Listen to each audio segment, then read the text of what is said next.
નમસ્કાર, હું રાજ. આપ જોઈ રહ્યા છો સ્પાર્ક ટુડે ન્યૂઝ. વડોદરા જિલ્લાના સિનોર એપીએમસી ખાતે ખેડૂતોની સુવિધામાં વધુ એક મહત્વપૂર્ણ ઉમેરો થયો છે. એપીએમસી ખાતે નવનિર્મિત વે બ્રિજનું ધારાસભ્ય અક્ષય પટેલના હસ્તે વિધિવત લોકાર્પણ કરવામાં આવ્યું હતું. લોકાર્પણ સમારોહમાં એપીએમસીના ચેરમેન મુકેશભાઈ પટેલ, વાઇસ ચેરમેન જયેશભાઈ પટેલ સહિતના બોર્ડના સભ્યો, સહકારી મંડળીના આગેવાનો અને આમંત્રિત મહેમાનો ઉપસ્થિત રહ્યા હતા. આ પ્રસંગે ખેડૂતોના વિવિધ પ્રશ્નો અને માંગણીઓ અંગે પણ ચર્ચા કરવામાં આવી હતી.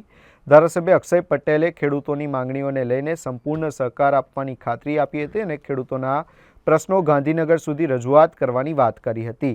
સાથે જ સિનોર એપીએમસી સાથે સંકળાયેલા સાદલી અને સેગવા સેન્ટરમાં પણ વધુ વિકાસ અને સુવિધાઓ ઊભી કરવામાં આવશે, જેથી ખેડૂતોને નાની મોટી કામગીરી માટે સિનોર સુધી આવવું ન પડે અને સ્થાનિક સ્તરે જ જરૂરી સુવિધાઓ મળી રહે. નવનિર્મિત વે બ્રિજની સુવિધાઓથી ખેડૂતોને સરળતા મળવાની સાથે એપીએમસીની કામગીરીમાં વધુ પારદર્શિતા અને સુવિધા વધવાની આશા વ્યક્ત કરવામાં આવી છે.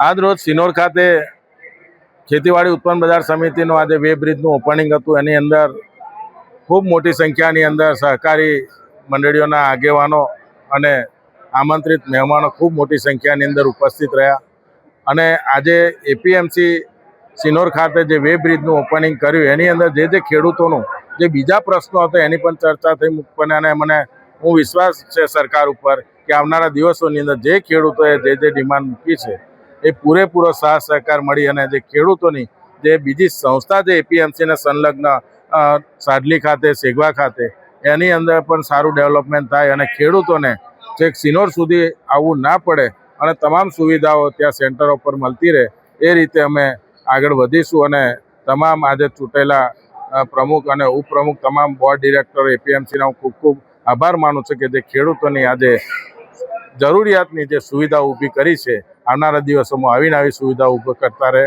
પ્રભુને પ્રાર્થના કરું છું અને હું પણ ધારાસભ્ય તરીકે ખાતરી આપું છું એમની જે કંઈ ડિમાન્ડો હશે ખેડૂતોને લગતી એ ડિમાન્ડો ગાંધીનગર સુધી રજૂઆત કરી અને આ વિસ્તારનો કોઈ પણ જરૂરિયાતો જેવી વસ્તુ છે તમામ વસ્તુઓનો નિકાલ કરવા અમે સાથે રહીશું.